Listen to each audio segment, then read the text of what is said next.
Bendiciones con todos. Tema 271. Las verdades de la palabra de Dios. Hoy, la parábola de los talentos, parte 2. Y utilizamos Mateo capítulo 25, del 14 al 30, que iremos viendo en el contenido.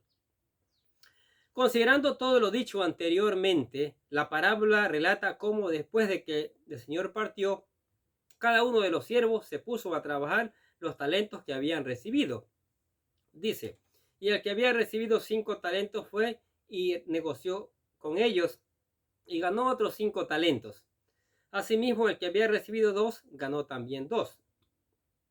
De acuerdo a estos versículos, aquí vemos el principio de cómo cada uno de los siervos puso en uso los recursos de su señor, el cual había recibido 5 talentos y fue y negoció y ganó 5. Igual hizo también el que se le dio 2, ganó 2. De esta forma, nuestro Señor nos enseña las responsabilidades que tenemos como cristianos de desarrollar nuestros dones y habilidades de la mejor manera y para provecho del reino de Dios. Miren lo que dice 1 Pedro capítulo 4, versículo 10. Cada uno, según el don que ha recibido, ministrelo a otros como buenos administradores de la multiforme gracia de Dios. Cada uno de nosotros estamos llamados a ser buenos administradores de la multiforme gracia de Dios, lo cual significa que debemos ser responsables en la forma de cómo estamos usando. A pesar de que en esta parábola vemos a 2 siervos que fueron diligentes en trabajar los talentos de su señor, se les había encomendado y le generaron ganancias, vemos en contraste la diligencia en el siervo que fue y escondió su talento. Dice: pero el que había recibido 1 fue y cavó en tierra y escondió su dinero. En tiempo de Jesús, algunas personas creían que negociar con el dinero era un riesgo, ya que un mal negocio podía dejarlos en bancarrota. Otros creían que los bancos no eran seguros, ya que alguien se les podía robar, por lo que optaban por enterrar el dinero en un lugar que solo ellos conocían.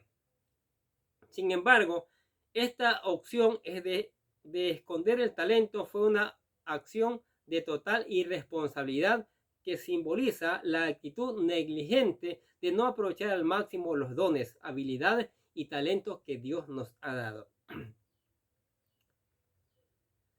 Después de mucho tiempo, el Señor regresa a ajustar cuentas con ellos y al ver cómo habían administrado los talentos, dijo: después de mucho tiempo vino el Señor de aquellos siervos y arregló cuentas con ellos.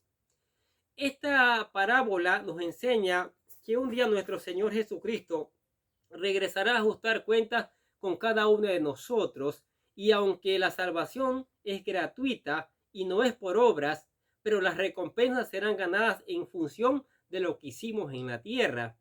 Y en esta parábola lo vemos perfectamente.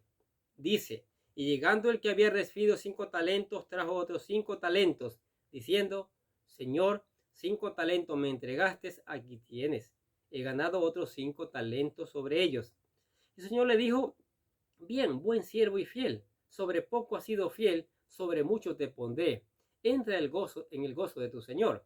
Llegando también el que había recibido 2 talentos, dijo: Señor, 2 talentos me entregaste, aquí tienes, he ganado otros 2 talentos sobre ellos. Su señor le dijo: bien, buen siervo y fiel, sobre poco has sido fiel, sobre mucho te pondré, entra en el gozo de tu Señor.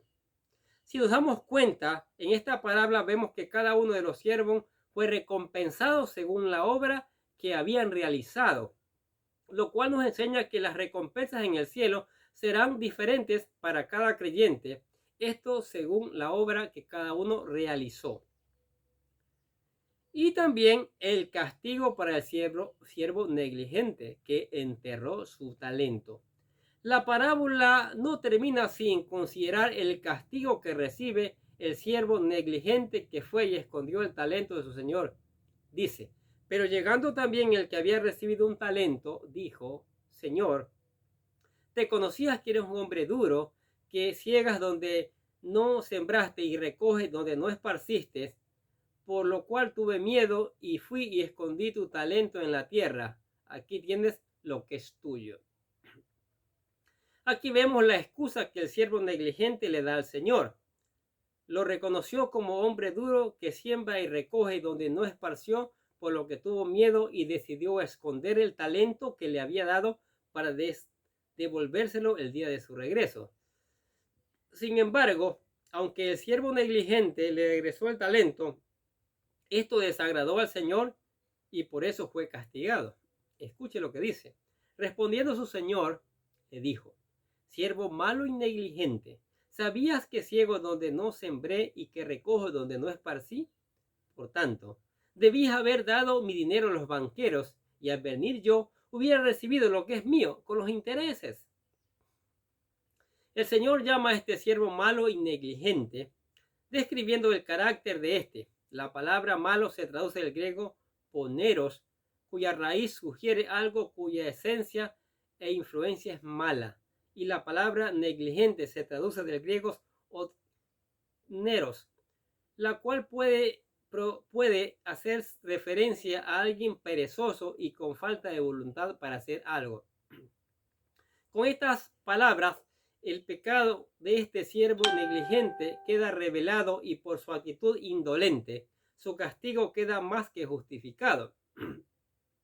En primer lugar, aquel talento que se había otorgado y que él de manera irresponsable no lo había valorado, le es quitado y dado al que tenía más talentos. Dice: quitarle pues el talento y darlo al que tiene 10 talentos.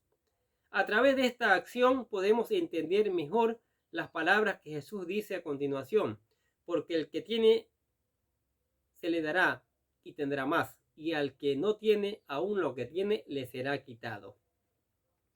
Este principio espiritual es muy cierto, ya que aquellos que por su negligencia no se preocupan por desarrollar sus dones y habilidades tienden a perder aún lo poco que tienen, y aquellos que por su responsabilidad ya tienen mucho, por su esfuerzo consiguen aún más en la vida. En segundo lugar, vemos cómo este siervo infiel fue castigado echándolo en las tinieblas de afuera. Dice el texto: y al siervo inútil echarle en las tinieblas de afuera. Allí será el lloro y crujir de dientes. A través de estas palabras vemos una referencia del castigo eterno en el infierno, lo cual nos muestra que la negligencia espiritual puede llevar a una persona a nunca aceptar el don de la vida eterna que nuestro Señor Jesucristo otorga de manera gratuita. De nada servirá que las personas hoy en día afirmen conocer a Dios y entender su condición como pecadores, si no deciden arrepentirse y aceptar el don de la salvación que Jesús les ofrece. Y por otro lado, de nada sirve conocer la voluntad y el bien si esto no se practica al final.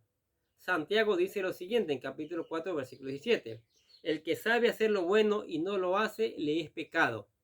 En aquel día serán juzgados por su negligencia y condenados a las tinieblas eternas. A través de estas tres parábolas, el Señor enseña que Él regresará y por tanto debemos velar y no ser sorprendidos aquel día. Mira lo que dice 1 Juan capítulo 2, versículo 28. Y ahora, hijitos, permaneced en Él, para que cuando se manifieste tengamos confianza, para que en su venida no nos alejemos de Él avergonzados.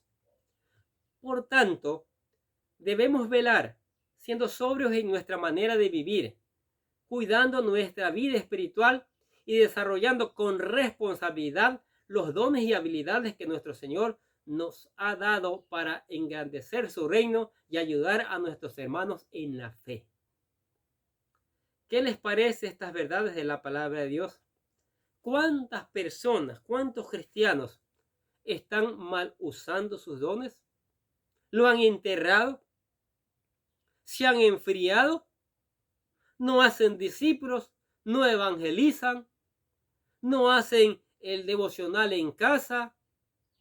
¿No van a la iglesia? Entre otras cosas. Es tiempo de reaccionar. Es tiempo de buscar al Señor y arreglar nuestras vidas y vivir en santidad, porque el Señor vendrá a la hora que menos pensemos, como ladrón en la noche. Y para que no nos sorprenda, debemos estar preparados, pues. Amén. Padre, te damos gracias por tu palabra, Señor. Pedimos que tu Espíritu Santo la haga germinar en cada uno de los oyentes, Señor. Seguimos aprendiendo. Seguro que las personas que están escuchando están aprendiendo. Y también al mismo tiempo te damos gracias por tu amor, por las bendiciones que son maravillosas cada día, por tu misericordia, Señor, y por todo lo bueno que viene de ti, por toda dádiva, dice la palabra. Señor, y también te damos gracias por la iglesia que tú formaste, que la iglesia utilice los dones. Gracias por la familia, por los amigos, por los que escuchan la palabra de Dios. Bendícelos en gran manera. Te lo pedimos en el nombre de Jesús. Los bendecimos a ustedes también que escuchan la palabra de Dios. Sigamos escuchando, sigamos aprendiendo y que la gracia del Señor les acompañe cada día. Muchas bendiciones.